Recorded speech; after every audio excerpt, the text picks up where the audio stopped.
Bonjour. Alors, production What the Meteorology, direction moi. Ouais, d'accord. Caméra, on s'en fout, bah ouais, on s'en fout clairement. Et la date, nope, lol MDR.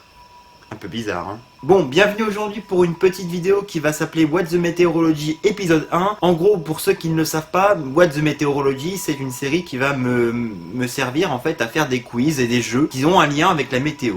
Tout simplement. Aujourd'hui, nous commençons tout simplement par un quiz que j'ai trouvé sur internet qui date de 2007. Alors, j'ai pas regardé les questions, j'ai juste vu les 2-3 premières parce que comme vous le savez sûrement, j'ai déjà essayé de tourner la vidéo, mais je n'ai rien vu d'autre. Peut-être que dans les questions, il y a des questions qui ne fonctionnent plus trop parce que justement, en 2007, on risque d'avoir des petits problèmes, mais bon, on va essayer de jouer le jeu quand même, c'est l'essentiel je pense. C'est parti. Première question, que signifie 10 mm? Eh bien 10 mm ça signifie tout simplement 10 litres d'eau par mètre carré, hein, parce que mètre cube ça m'étonnerait, et 10 litres d'eau par centimètre, non, certainement pas, hein, ça ferait un peu beaucoup d'eau quand même. Question 2, quelle est l'attitude à prendre lors d'un orage? Se protéger sous un arbre, s'accroupir par terre ou rester debout et monter le plus haut possible? Se protéger sous un arbre, ça c'est si tu veux crever, hein. Ça clairement c'est si tu veux crever. Et y a pas la solution rester chez soi et mater un bon gros...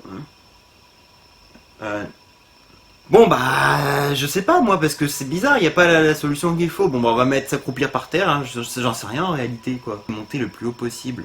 Non parce que si tu fais ça, tu montes sur des pointes et tu te prends la foudre dans la gueule. Oh puis merde, allez on reste sur la réponse 2. Question 3, à quoi sert un anémomètre? À mesurer le vent? À prendre l'humidité extérieure ou à mesurer la température des nuages? À mesurer la température des nuages, non mais je rigole, hein, c'est bon, à mesurer le vent. J'ai une station météo, donc encore heureux que je sais c'est quoi les capteurs qu'il y a dessus. Question 4, combien de fois Roy C. Sullivan plutôt, a-t-il été touché par la foudre? 3 fois, 5 fois ou 7 fois? À la base c'est qui lui? Enfin peut-être que vous le connaissez, mais moi je ne le connais pas. Sors de là toi. C'est qui? Donc je vais mettre... 5 fois au hasard parce que j'en sais rien en fait. Question 5. Est-il possible que l'eau puisse rester à l'état liquide avec une température de moins 37 degrés? Alors attention parce que c'est pas un point d'interrogation, c'est un point d'exclamation. Putain, je sais même plus parler moi. Bref, du coup non, hein, parce que si ça résiste à moins 37, il y a un problème. Question 6. Un glaçon qui fond fait-il monter le niveau d'un verre? Attendez. À quel moment cette question, c'est une question en rapport avec la météo? Je crois que le créateur avait un problème d'inspiration, hein, clairement. Alors, je crois pas qu'il fasse monter un niveau d'un verre, puisque étant donné que le glaçon est déjà dans le verre normalement, eh bien quand il fond... Ah ouais, mais c'est pas une question de météo aussi. Bon, on va mettre... oui, allez, on sait pas, mais on va mettre oui. Quel est l'ouragan le plus puissant à ce jour? Wilma, Katrina ou Ingrid? C'est Wilma. Question 9. Quelle est la température idéale de l'air pour que la neige tombe en abondance? Entre moins 5 et moins 3, entre moins 1 et 1 degré, et entre 1 et 3 degrés. Idéalement, ce sera entre moins 5 et moins 3, mais bien souvent, enfin ça dépend des pays, mais bien souvent, quand il fait aussi froid, il ne neige pas. Donc je dirais entre moins 1 et 1 degré. En théorie, en tout cas. Question 10. Quel est le plus grand nombre de vaches tuées par la foudre? Mais attends, mais mec, c'est quoi cette question, sérieux? Combien de vaches? 18, 38 ou 68? Mais j'en sais rien, moi. C'est quoi ces questions, sérieux, les gars? On va mettre 38, parce que franchement, j'en ai aucune idée, quoi. D'où vient l'éclair? Du sol, du ciel ou des deux? Ah! Ça, c'est un piège. Ça vient des deux, les gars. Ça vient des deux, parce que tu as aussi les éclairs ascendants, tu as plein de types d'éclairs différents, donc bien sûr ça vient des deux, ça peut venir des deux en tout cas. Question 12, par quoi est dû le mouvement de rotation d'un cyclone? L'effet de Coriolis, le vent ou le courant de l'océan? Alors ça je pense, alors j'en ai entendu parler brièvement, mais je crois que ça a un rapport avec l'effet de Coriolis, ou Coriolis, je sais même pas comment ça se prononce ce mot, mais... Question 13, quelle est la ville la moins ensoleillée de France? Aurillac, Nantes ou Lille? Les gars, on le sait tous, c'est Lille bien sûr. Nantes et Aurillac, on va pas me dire qu'il y a moins de soleil, c'est bien évidemment Lille, putain. Et encore, je sais pas si c'est encore elle, la ville la moins ensoleillée. Parmi ces trois, lequel est le plus puissant? Rafale la plus forte? Tornade, typhon ou cyclone? C'est la tornade. La tornade. Quel pays connaît le plus de tornades au monde? Nombre de tornades par kilomètre carré. Là on le sait tous les gars. Tous les passionnés de météo le savent, c'est bien évidemment les États-Unis, hein, bien sûr. Quel est l'état de l'eau quand les molécules sont les plus dispersées? Le liquide, le solide ou la vapeur d'eau? Ah, bonne question ça. J'avoue que ça attire ma réflexion. Je dirais la vapeur d'eau, je sais pas, j'ai envie de tenter la vapeur d'eau. Au pire, même si j'ai faux, on s'en fout, hein. Le principal c'est d'avoir répondu et d'apprendre de ses erreurs, comme on dit quoi. Quelle température de l'eau est idéale à la formation de cyclones? 27-28 degrés sous 100 mètres de profondeur, 22 ou 24 ou 20, 22. Alors là, j'en sais rien du tout. Alors je vais mettre 22, 24, je crois que c'est dans ces environs-là.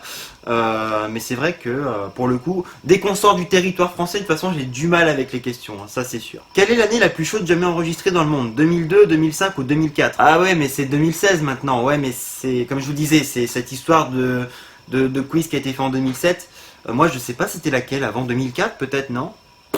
Je sais pas, hein. 2004, je veux dire 2004 parce qu'en vrai je sais pas c'était laquelle l'ancien record en fait. Dans l'œil du cyclone, le temps est très instable, très stable, cela dépend de la force du cyclone. Non, en son œil c'est toujours très stable, hein. C'est un petit peu comme une dépression d'ailleurs. L'œil est toujours stable hein, par rapport au tour où c'est vraiment le gros bordel quoi. Selon vous, la météo est un science, attention, hein, exact, inexact ou je ne me prononce pas. Bah clairement, un science, je sais pas ce que c'est, donc je me prononce pas. Non, je dégueule. C'est bon, c'est bon. Non, en vrai, c'est exact. Bah non, ça c'est les cons qui pensent ça. Putain, mais oui, mais je pète un câble moi aussi là. Quoi, je suis con. Oh, tu veux qu'on se tape toi? Tu veux qu'on se tape? Et on va voir donc du coup les résultats de ce petit quiz. 50% de bonnes réponses. Attendez, j'ai eu bon à seulement la moitié de ce quiz. Alors, voyons voir où est-ce que j'ai eu faux. Alors, oui, bah oui, le mec que je connais pas, donc c'était 7 fois. Bon, bah écoutez, c'est pas mal. Enfin, l'eau peut être liquide avec une température de moins 37. Ah ouais, quand même. Un glaçon fait-il monter le niveau d'un verre? Non, oui. Ouais, bah en plus, je m'étais dit, puisque du coup, le glaçon est déjà dans le verre, donc il peut pas vraiment monter le lot, quoi. Ouais, bah oui, j'avais eu bon au début, mais j'ai quand même mis oui, donc du coup, je me suis planté. Question 13, c'est Nantes, la ville la moins ensoleillée? Ah non, mais là, le développeur, il a pété un câble, c'est Nantes, hein. Même si aujourd'hui, c'est même pas Lille, c'est pas Nantes, hein, ça c'est sûr, hein. Non, là, franchement... Je pète un câble. Quel pays connaît le plus de tornades au monde? C'est le Royaume-Uni. Hein? Y a des trucs qui sont faux, moi, je pense, dans leur quiz, là. Il y a un truc bizarre. Hein. Bon, voilà, les amis, pour cette vidéo. J'espère qu'elle vous a plu. Bon, c'était vraiment un petit quiz à la con, mais malgré tout, j'ai eu pas mal de mauvaises réponses. Hein. Je m'attendais pas à en avoir autant. Bon, faut dire qu'on apprend de ses erreurs. Hein. Donc, c'est en faisant comme là que j'apprends et que du coup, je vais pouvoir me souvenir des bonnes réponses. Si vous voulez, on refera un petit quiz, parce que j'ai vu qu'il y en avait plusieurs hein, sur ce site. Donc si vous voulez, on en refera un. Et concernant le reste, cette série continuera quoi qu'il arrive, même si c'est pas par des quiz. Enfin voilà les amis, je vous remercie d'avoir regardé cette vidéo. Si vous avez aimé, n'hésitez pas à mettre un pouce bleu ainsi qu'un commentaire. Et pour les nouveaux, n'hésitez pas à vous abonner. Quant à moi, je vous retrouve à vendredi pour une nouvelle vidéo. Tchuss!